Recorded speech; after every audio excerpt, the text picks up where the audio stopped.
I'm loving this new Bible study, and I'm going to tell you why. So I've been looking for a Bible study that was more comprehension as well. So it wasn't like, what are your thoughts, or how can you take this reading and learn from it? I love that this is from Memoria Press. I found them at the homeschooling convention I just got back from about 3 weeks ago.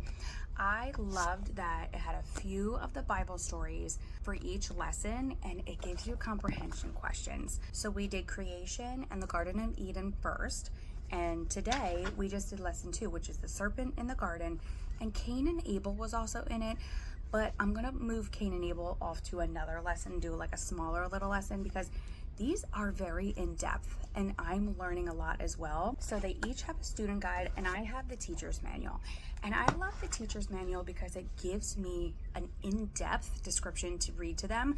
Now, with my second grader, we do a little bit, just smaller phrases, but my older one writes so much more. I did not start with the Golden Children's Bible, but I ended up buying it because the stories that they have in here coincide obviously with the lesson.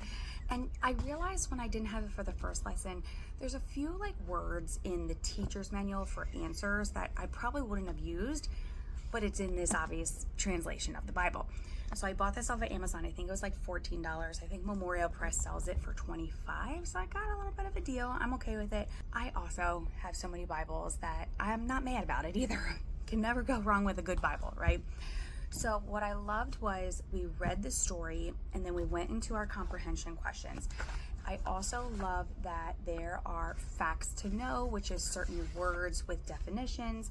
There is a memory verse. The first 2 memory verses are a little long for my kids, so we wrote them down. We're gonna just review it.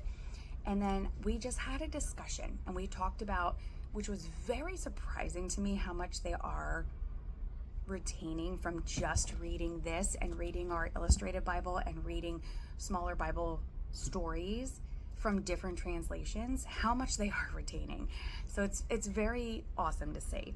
So we went through our questions, and then down at the bottom here, we're gonna come back to Cain and Abel, but I'm gonna show you real quick.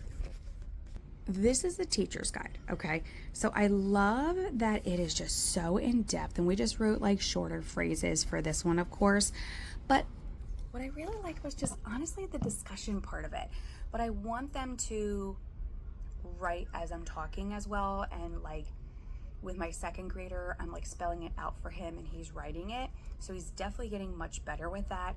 But I'm learning so much from this as well. This is the Christian Studies Guide from Memoria Press. I'm loving it. We do at least one of the lessons a week. And this past week, we're gonna do a smaller Cain and Abel lesson. So if you're looking for a Christian Studies comprehension, read aloud, Bible story, learning about the Bible and your Christian studies, this is definitely the curriculum for you.